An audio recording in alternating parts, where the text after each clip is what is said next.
नमस्कार साथियों, स्वागत है आप सभी का हमारे खुराना क्लासेस यूट्यूब चैनल पर। दोस्तों, आज गणित के लिए आपको ये सेकंड मॉडल पेपर डाला जा रहा है और इससे पहले मैंने फर्स्ट मॉडल पेपर आप लोग के लिए डाला है। आप लोग उसको ज़रूर देखेंगे, ठीक है ना। तो आप लोगों के लिए इसमें 24 नंबर ज़रूरी होते हैं पास होने के लिए, ठीक है ना। और मैं आपको बता दूँ कि टेलीग्राम को आप लोग ज्वाइन करना मत भूलिए। इस पर मैं आपको रेट के नोट्स डालूँगा, निःशुल्क रहेगा पूरा बैच, और क्लासें भी आपको इसी यूट्यूब चैनल पर मिलती रहेंगी, ठीक है। एग्ज़ाम के बाद तुरंत हम अपनी स्टडी को कंटिन्यूस कर देंगे। चलिए, तो पहला क्वेश्चन आपके लिए है कि निम्नलिखित में से किस प्रणाली को डेसिमल प्रणाली के नाम से जानते हैं। दशमिक प्रणाली यानी डेसिमल प्रणाली, तो वो है हमारी भारतीय पद्धति को, ठीक है ना। आंसर क्या होगा? भारतीय पद्धति। अगला क्वेश्चन है कि सांख्यिकी, गणना और माध्यों का विज्ञान है, यह परिभाषा किसके द्वारा दी गई थी? तो ये परिभाषा डॉक्टर बाउली के द्वारा दी गई थी। अगला क्वेश्चन है कि एक सरल समीकरण में अज्ञात चरों की संख्या कितनी होती है? तो आप लोग याद रखना, एक सरल समीकरण के अंतर्गत अज्ञात जो चर होते हैं उनकी संख्या हमेशा एक होती है। कितनी होती है? एक। सबसे पहले ज्ञात उपपत्ति प्रदान करने का श्रेय किसको जाता है? तो भैया वो थेल्स को जाता है। आपने सुना होगा थेल्स प्रमेय के बारे में, तो वो थेल्स महोदय को ही जाता है। अब हम आते हैं कि क्वाड्रा संख्याएं क्या है। बहुत इंपॉर्टेंट सवाल है ये। क्वाड्रा संख्याएं क्या है? तो ऐसी संख्याएं जो चार क्रमागत संख्याओं के योग के रूप में लिखी जा सकती है, उनको हम क्वाड्रा संख्याएं कहते हैं। इसको हम 4k+6 के रूप में लिख सकते हैं, तो वो क्वाड्रा संख्याएं कहलाती हैं। अब बात करेंगे हम योगात्मक और गुणात्मक प्रतिलोम का अर्थ क्या है। अब इस क्वेश्चन को आप लोग समझना थोड़ा बारीकी से। अब सब पढ़ के आए हो लगभग 6वीं या 8वीं क्लास के अंदर। तो योगात्मक प्रतिलोम क्या होता है? मान के चलते हैं कोई भी परिमेय संख्या का गुणात्मक प्रतिलोम। देखो, कोई भी संख्या हो उसका गुणात्मक प्रतिलोम अगर पूछा गया है तो वही संख्या होती है, लेकिन वो नेगेटिव होती है। उसी संख्या का जो नेगेटिव रूप होता है वो उसका योगात्मक प्रतिलोम होता है। जैसे मान के चलते हो मेरे पास में ए कोई संख्या है, अगर मैं इसका योगात्मक प्रतिलोम निकालना चाहूँगा तो -a हो जाएगा। अब ए की जगह पर आप कुछ भी रख के देख लो, ठीक है ना। जैसे 4/5 है, तो इसका योगात्मक प्रतिलोम पूछा गया तो -4/5 हो जाएगा। क्लियर? उसके बाद पूछा जाए कि गुणात्मक प्रतिलोम क्या है, तो किसी भी परिमेय संख्या का गुणात्मक प्रतिलोम उस संख्या का क्या होता है? व्युत्क्रम होता है। आप उल्टा कर दीजिए उसको। माना कि कोई संख्या ए है और इसका मुझसे गुणात्मक प्रतिलोम पूछा जाता है, तो मैं क्या कर दूंगा? 1/a कर दूंगा, उसको उल्टा लिख दूंगा हमेशा। देखो, इसको a/1 लिखेंगे ना, अब इसका मैं उल्टा करूंगा तो a/1 1/a बन जाएगा। तो कोई संख्या मैं एग्जाम्पल ले रहा हूँ यहाँ पर, जैसे 4/5 है, अगर मैं इसका गुणात्मक प्रतिलोम पूछूंगा तो आपका बन जाएगा 5/4, ठीक है। मान के चलते हो मेरे पास में 3 कोई संख्या है, इसका मैं अगर गुणात्मक प्रतिलोम निकालूंगा तो क्या बन जाएगा? 1/3 बन जाएगा। समझ में आ गया ना? पूछा जा सकता है क्वेश्चन। अगला क्वेश्चन है कि छद्म गोलाम आकृति किसे, ज्यामिति किसे कहते हैं? छद्म गोलाम ज्यामिति किसे कहते हैं? तो न्यून कोण ज्यामिति, जिसको हम गैर यूक्लिडियन कहते हैं। न्यून कोण ज्यामिति किसी सरल रेखा के बाहर के बिंदु से होती हुई उस रेखा के समांतर असंख्य रेखाएं खींची जा सकती है। इस प्रकार की ज्यामिति को हम छद्म गोलाम ज्यामिति कहते हैं। वेरी वेरी मोस्ट क्वेश्चन है। अगला क्वेश्चन है, शिक्षक को आकलन करने के तरीकों का चयन किन आधारों पर करना चाहिए? तो कौन कौन से आधार होते हैं? देखिए, आकलन का उद्देश्य क्या है, दूसरा है कि शिक्षक ज्ञान मूल्य और अभिरुचि में से किसका आकलन करना चाहते हैं, और तीसरा है अधिगम क्षेत्र की प्रकृति कैसी है। इन सभी के आधारों पर शिक्षक को आकलन करने का चयन करना चाहिए, वो तरीका होना चाहिए। अगला क्वेश्चन है, निगमन तर्क की व्याख्या कीजिए। आप लोगों ने सबने सुना है आगमन विधि, निगमन विधि, तो वही है ये निगमन विधि, ठीक है ना।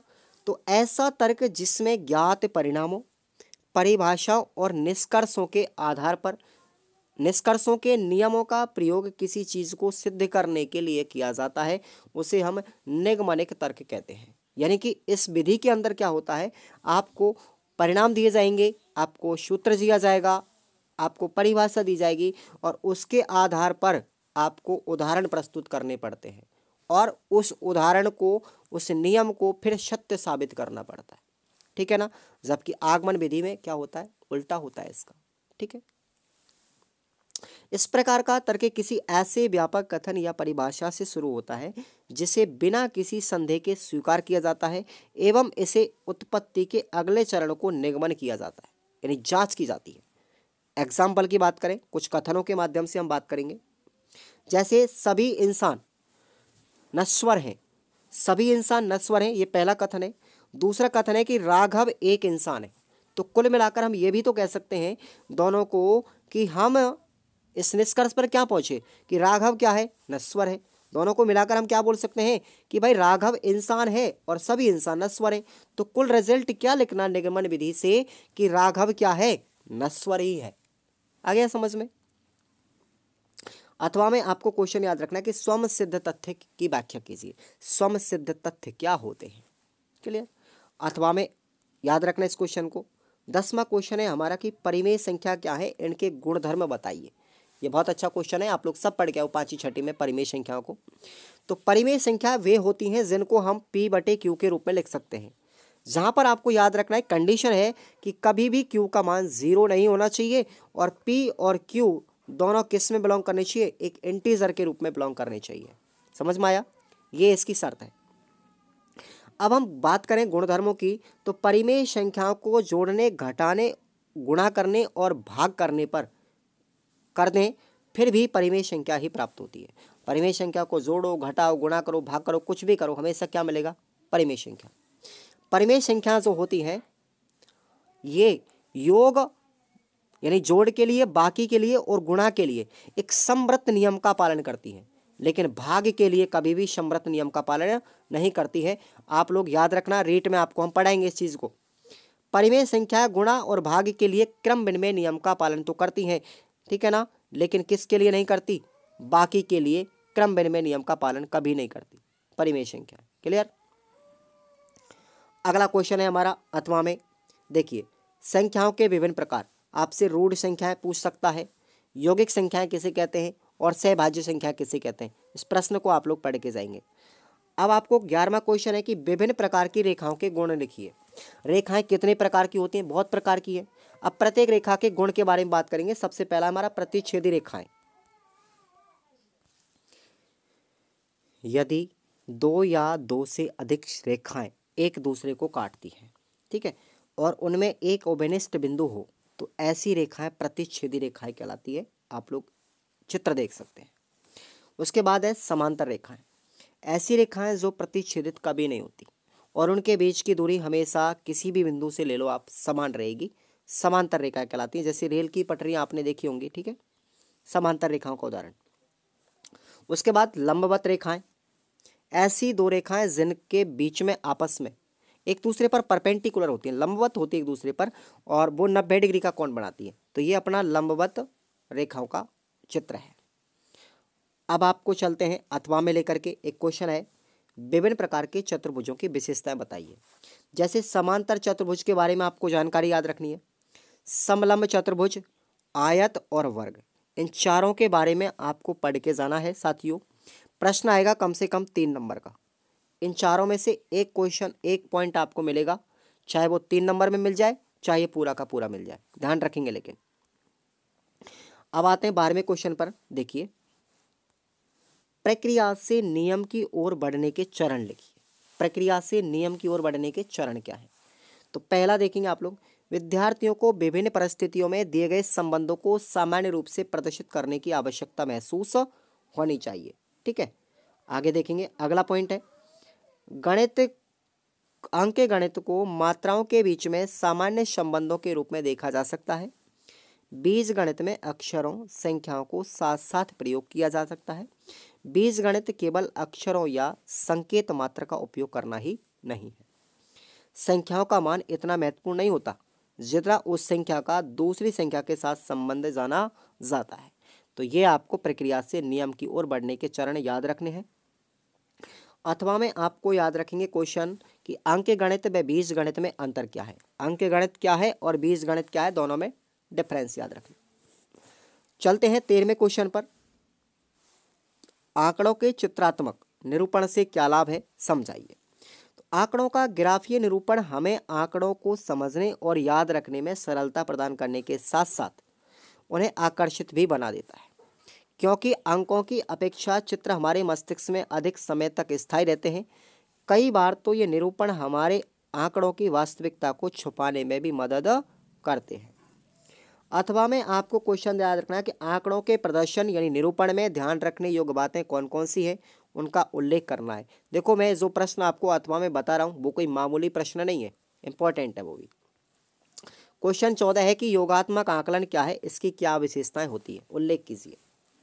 तो अधिगम के समग्र संदर्भों में किए जाने वाला आकलन योगात्मक आकलन कहलाता है। यह अधिगम कार्यक्रम, इकाई, सत्र, विषय वस्तु, अवधि, कक्षा के अंत में किया जाता है। इस प्रकार के आकलन में प्रत्येक बच्चे की विषयगत उपलब्धियों के साथ साथ उसके व्यक्तिगत गुण और अभिवृत्तियों पर भी टिप्पणी लिखी जाती है। अर्थात योगात्मक आकलन बच्चे की समग्र प्रगति का परिदृश्य प्रदान करता है। यह किन्हीं विशेष मानकों के संबंध में बच्चों की उपलब्धि के बारे में शिक्षक को निर्णय लेने की इजाज़त भी देता है। उच्च स्तरीय अधिगम उद्देश्यों की प्राप्ति की दिशा में भी बच्चे की प्रगति की सूचना योगात्मक आकलन से प्राप्त होती है। परीक्षण तथा परीक्षाएं योगात्मक आकलन के मुख्य साधन है। और आप लोगों ने बहुत सारे प्रश्नों में पढ़ा होगा योगात्मक आकलन, ठीक है ना, इस चीज़ को याद रखना। योगात्मक आकलन, रचनात्मक आकलन बहुत पेपरों में पढ़ा है। अब आपको अथवा में प्रश्न याद रखना है कि गणित के संदर्भ में सतत एवं समग्र आकलन के सूचक कौन कौन से हैं, इनका अर्थ स्पष्ट कीजिए। बढ़ते हैं 15वें प्रश्न की तरफ। संभावना, ठीक है, यानी पॉसिबिलिटी, एवं प्रायिकता यानी प्रोबेबिलिटी, इन दोनों का अर्थ स्पष्ट करें और प्रायिकता के गुणधर्म क्या है। संभावना और प्रायिकता में अंतर लिखना है और इसके गुणधर्म क्या है। तो हम बच्चों को आंकड़ों का विश्लेषण करने और कुछ पूर्व अनुमान लगाने की क्षमताएं विकसित करते हैं। प्रायिकता और संभावना कहलाती है, प्रायिकता या फिर संभावना कहलाती है। बच्चों को जीवन में ऐसे मौके भी आते हैं जब उन्हें यह फैसला करना होगा कि कौन सी घटना ज़्यादा संभव है और किन चीज़ों की संभावना बराबर है। अगर हम बात करें इसके गुणधर्मों की, तो देखो, ऐसी घटना जिसके सभी संभावित परिणामों की संख्या उसके अनुकूल हो, वो क्या कहलाती है, घटना कहलाती है। निश्चित घटना की प्रायिकता हमेशा एक होती है। अब आपको ऑब्जेक्टिव लाइक प्रश्न मैं आपको बता रहा हूँ, पूछा जाए कभी भी कि निश्चित घटना की प्रायिकता कितनी होती है, तो सदैव एक होती है, एक होती है हमेशा। और ऐसी घटना जो कभी घटित ही नहीं हुई उसको हम असंभव घटना कहते हैं। और ऐसी जो असंभव घटना है उसकी प्रायिकता हमेशा क्या होगी, 0 होती है, 0 होती है। दोनों ऑब्जेक्टिव प्रश्न है, याद रखेंगे। अब बात करते हैं अनुपात तथा समानुपात का अर्थ स्पष्ट कीजिए। अनुपात और समानुपात में अंतर लिखना है आपको, प्रश्न इंपॉर्टेंट है, याद करेंगे। अगला है पैटर्न क्या है, समझाइए। तो देखिए, बीजगणित शाखा की मुख्य विशेषता है कि इसमें अक्षरों का प्रयोग किया जाता है। अक्षरों के प्रयोग से हम नियमों, सूत्रों को व्यापक रूप से लिखने में समर्थ हो जाएंगे। ये अक्षर अज्ञात राशियों के स्थान पर भी प्रयोग किए जा सकते हैं। इन अज्ञात राशियों को निर्धारित करने की विधियों को सीखकर हम पहेलियों और दैनिक जीवन से संबंधित अनेक समस्याओं को हल करने के अनेक प्रभावशाली साधन विकसित कर सकते हैं। ये अक्षर संख्याओं के स्थान पर प्रयोग किए जाते हैं और यही प्रक्रिया क्या कहलाती है, पैटर्न कहलाती है। अब अथवा में आपको क्वेश्चन याद रखना है कि बीजगणित में प्रतीकों का प्रयोग किस प्रकार से किया जाता है, उदाहरण सहित समझाइए। ये भी अच्छा सवाल है। अब आते हैं हमारे 17वें प्रश्न पर। बेन हिले के द्वारा प्रस्तुत मॉडल में समझ के 5 स्तरों को समझाइए। देखो, इससे पहले वाले मॉडल पेपर जो मैंने कराया एक में, उसमें मैंने बेन हिले मॉडल की अवधारणा बताई थी, ठीक है ना। अब यहाँ पर उसके स्तरों की बात की गई है, ठीक है ना। तो देखिए, पहला स्तर है इसका स्तर नंबर 0, स्तर 0, जिसको हम आधारभूत स्तर कहते हैं। इसको हम दृश्यांकन के नाम से भी जानते हैं। इस प्राथमिक स्तर पर स्थान के बारे में केवल विद्यार्थी केवल इतनी जानकारी रखते हैं कि जो उनके चारों ओर विद्वान होता है। ज्यामितीय संकल्पनाओं को पूर्ण संरचना के रूप में देखा जाता है, न कि भागों या गुणों के रूप में। उदाहरण के तौर पर ज्यामितीय आकृतियां उनके पूर्ण आकार के रूप में पहचानी जाती हैं। दूसरा नंबर का स्तर है स्तर 1 के नाम से जानते हैं इसको हम विश्लेषण भी कहते हैं। स्तर 1 पर ज्यामितीय संकल्पनाओं का विश्लेषण किया जाता है। उदाहरण के लिए जैसे अन्वेषण तथा प्रयोग द्वारा विद्यार्थी आकृतियों की विशेषताओं को पहचानना प्रारंभ कर देता है। उसके बाद वे प्रारंभिक विशेषताएं आकृतियों के वर्गों की संकल्पनाएं करने में प्रयोग की जाती हैं। इस प्रकार ये आकृतियां भागों के रूप में तथा उनके भागों के द्वारा पहचानी जाती हैं। तीसरा स्तर है सेकंड, इसको बोलते हैं हम स्तर 2, ठीक है ना, और इसको हम अनौपचारिक कटौती स्तर भी कहते हैं। इस स्तर पर विद्यार्थी आकृतियों के भीतर तथा आकृतियों में परस्पर क्या करेगा, परस्पर दोनों तरह के गुणधर्मों के अंतर संबंधों की स्थापना भी करता है। तो ये कुछ आपको स्तर याद रखना है। उसके बाद स्तर 3 बोलेंगे इसको, ठीक है, ये चौथे नंबर का स्तर 3, इसको हम कटौती का स्तर भी कहते हैं। इस स्तर पर एक सिद्धांतवादी प्रणाली के अंतर्गत ज्यामितीय सिद्धांत की स्थापना को कटौती की उपयोगिता के एक तरीके के रूप में समझा जा सकता है। अपरिभाषित शब्दावलियों, सिद्धांतों, तत्वों, परिभाषाओं, प्रमेयों तथा प्रमाणों की भूमिका तथा अंतर संबंधों को देखा जाता है। इस स्तर पर एक व्यक्ति प्रमाणों को केवल स्मरण ही नहीं करता बल्कि उनकी रचना भी करता है। और हमारा अंतिम स्तर है स्तर नंबर 4, जिसको हम कठोरता का स्तर भी कहते हैं। वैसे इसका क्रम की बात करें तो 5वें नंबर पर है, स्तर नंबर 4 बोलते हैं, क्योंकि स्तर 0 से शुरू होता है, 0, 1, 2, 3 और 4। इस स्तर पर सीखने वाला विभिन्न तरीकों से सिद्धांत प्रणालियों में कार्य कर सकता है, जैसे गैर यूक्लिडियन ज्यामिति का अध्ययन कर सकता है तथा विभिन्न प्रणालियों में संतुलन भी कर सकता है। ज्यामिति सार के रूप में देखी भी जा सकती है।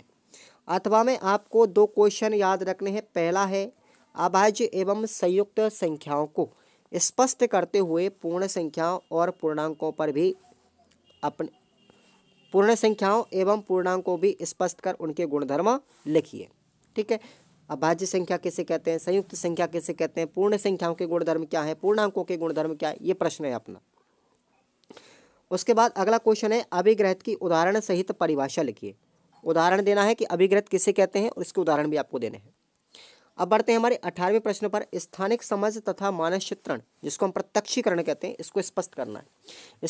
स्थानिक समझ और प्रत्यक्षीकरण को स्पष्ट कीजिए। तो देखिए, स्थानिक समझ का मतलब है आकारों एवं दृश्यों की अपने दिमाग में छवि बना पाना। यह एक मानसिक कार्य है जिसका उपयोग वास्तुकार या इंजीनियर किसी इमारत का नक्शा बनाने के दौरान करते हैं। यह वह समझ है जो एक रसायनविद को एक अणु को त्रिविमीय रूप में समझ पाने या चिंतन करने की क्षमता प्रदान करती है, या एक शल्य चिकित्सक को मानव शरीर के बारे में मार्गदर्शन देती है। स्थानिक समझ वह क्षमता है जिसके द्वारा माइकल एंजेले, एक प्रसिद्ध मूर्तिकार थे, कि माइकल एंजेले एक पत्थर के टुकड़े पर उस आकार को देख पाता था जिसे वह उस पत्थर के टुकड़े की सहायता से बनाना चाहता था। स्थानिक समझ में दिखाई देने वाली दुनिया को सटीक रूप से समझ पाने की क्षमता के साथ पैटर्नों का उपयोग, पहचान करने की योग्यता भी समाहित होती है। हावर्ड गार्नर के अनुसार इसमें एक इंसान के दृश्य अनुभवों की प्रारंभिक समझ में संशोधित एवं रूपांतरित रूप भी शामिल होता है। कुछ लोगों की स्थानिक समझ अन्य लोगों से बेहतर होती है। एक बेहतर स्थानिक समझ अभ्यास के द्वारा विकसित हो सकती है। उदाहरण के लिए जैसे इंजन की मरम्मत, बढ़ईगिरी, नक्शों का पढ़ना, धातु की गढ़ाई, वेल्डिंग, मूर्ति तराशने आदि ऐसी गतिविधियां हैं जिसमें संलग्न रहते हुए हम स्थानिक समझ का उपयोग करते हैं। स्थानिक समझ स्वाभाविक रूप से विकसित होती है और सतत रूप से बढ़ती जाती है। स्थानिक समझ का कौशल दुनिया को समझना आसान बना देता है। बिना स्थानिक समझ के हम दिशाओं को समझने में, रास्तों की पहचान, चिन्हों को पहचानने में अथवा एक सड़क और हाईवे के प्रभावकारी उपयोग में सक्षम नहीं होंगे। रोजमर्रा की जिंदगी में प्रत्येक व्यक्ति स्थानिक समझ का उपयोग करता है। अथवा में आपको प्रश्न याद रखना है कि स्थानिक समझ को विकसित करने के लिए कक्ष हेतु क्या सुझाव दिए जाने चाहिए। क्लियर? तो ये प्रश्न पढ़ेंगे आप लोग। प्रश्न आता है 19वां, प्राथमिक आंकड़ों का संकलन किन किन विधियों से किया जाता है। Very very most important question है। तो पहली विधि देखेंगे आप लोग, प्रत्यक्ष व्यक्तिगत साक्षात्कार विधि। इस विधि में शोधनकर्ता स्वयं साक्षात्कार द्वारा सूचना प्रदाता से प्रत्यक्ष रूप से आमने सामने रहकर आंकड़े इकट्ठे करता है। अवलोकन तथा साक्षात्कार प्रत्यक्ष प्राथमिक आंकड़े संकलित करने के लिए प्रमुख साधन है। दूसरी विधि है अप्रत्यक्ष व्यक्तिगत साक्षात्कार। इस प्रकार के संकलन में आंकड़े संकलनकर्ता तथा आंकड़े प्रदाता आमने सामने उपस्थित नहीं रहते, फिर भी आंकड़े संकलनकर्ता प्रदाता से मौलिक आंकड़े प्राप्त कर लेता है। तीसरी विधि है संवाददाताओं से प्राप्त सूचना। भाई संवाददाता जो होते हैं, पत्रकार जो होते हैं, उनसे भी सूचना प्राप्त करके हम अपने आंकड़ों को इकट्ठे कर सकते हैं। इस विधि का उपयोग व्यापक क्षेत्र से सूचना प्राप्त करने के लिए किया जाता है। इस विधि में शोध क्षेत्र में स्थानीय प्रतिनिधि नियुक्त किए जाते हैं जो कि केंद्रीय कार्यालय में सूचनाओं को भेजते हैं। जैसे रेडियो, टेलीविज़न, समाचार पत्र के लिए जो सूचना आती है ना, वो संवाददाताओं से आती है। अगली विधि है डाक द्वारा प्रश्नावली। आंकड़े एकत्रित करने की यह महत्वपूर्ण विधि है। इसमें अनेक प्रश्नों का समूह होता है जिसे डाक द्वारा सूचना भेजकर प्राप्त की जाती है। इसके द्वारा उन समस्याओं को प्राप्त किया जाता है जो अन्य स्रोतों से प्राप्त नहीं होती। अगली विधि है परिगणनाओं द्वारा प्रश्नावली भरना। इस विधि में शोधकर्ता कुछ परिगणनाओं का चयन करता है, उनको प्रशिक्षण देकर तैयार करता है। उसके बाद ये शोधकर्ता द्वारा तैयार प्रश्न सूची को संबंधित क्षेत्र के व्यक्तियों का विश्वास लेकर भरते हैं, जिससे उन लोगों की सूचना प्राप्त होती है। अथवा मैं आपको बता रहा हूँ साथियों कि बीजगणित सीखने की प्रक्रिया में विद्यार्थियों को क्या क्या परेशानी होती है स्पष्ट कीजिए। फिर आपसे एक प्रश्न ऐसा दिया जाएगा कि भाई मापदंड आपको बनाने पड़ते हैं। ठीक है, ये आंकड़े आपको दिए गए हैं और इनका आपको क्या करना है, मापदंड बनाना है। ठीक है, ये क्वेश्चन आपके सीरीज में मिल जाएगा। इस प्रश्न को आप लोग जरूर देख के जाएं। और हमारा अंतिम प्रश्न है कि सतत एवं व्यापक मूल्यांकन की प्रक्रिया के बाद सूचना निम्नांकित के लिए किस प्रकार उपयोगी है। तो सबसे पहले हम शिक्षक के लिए सीसी का उपयोग बताएंगे। ठीक है, कि किसी अवधारणा को सिखाने के लिए काम में ली गई गतिविधि की समीक्षा के पश्चात बेहतर गतिविधि के चयन में एक शिक्षक की भूमिका। बच्चों को सीखने के विविध तरीके जानने में एवं उन पर समझ बनाने में, मूल्यांकन से प्राप्त सूचनाओं से फीडबैक लेकर आगामी योजना बनाने में, ठीक है ना, ये उपयोगी है सतत व्यापक मूल्यांकन शिक्षक के लिए। प्रत्येक बच्चे के सीखने के बारे में विवरणात्मक रिपोर्ट के आधार पर बच्चों एवं उनके अभिभावकों से बात करने में और विभिन्न भागीदारों के साथ साथ चर्चा को अकादमिक मुद्दों पर भी केंद्रित करने में सीसीई उपयोगी है शिक्षक के लिए।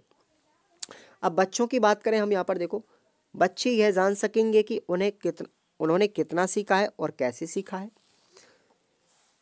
यह जानने के लिए कि उनके सीखने का पैटर्न क्या है, सीखने की गति को समझाने में और गतिविधियों में रुचि बनाने में। प्रश्न तो आपको पढ़ने पड़ेंगे भाई, मैं आपको बता रहा हूँ, तो रटना तो आपको पड़ेगा। अब अभिभावकों की बात करें तो अपने बच्चों के शैक्षिक और सामाजिक विकास को समझने में, शिक्षक व बच्चों को प्रोत्साहित करने में, समाज में विद्यालय एवं शिक्षकों के कार्यों का विवरण देने के लिए प्रतिनिधि के रूप में और अन्य अभिभावक और बच्चों के लिए प्रेरणा स्रोत बनने में भी सीसी उपयोगी है।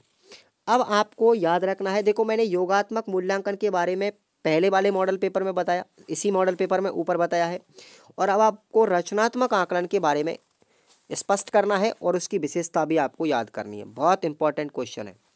और अंतिम प्रश्न है आपका कि आंकड़ों का वर्गीकरण किस प्रकार से किया जाता है, ये भी आपको मैंने अथवा में डाला है।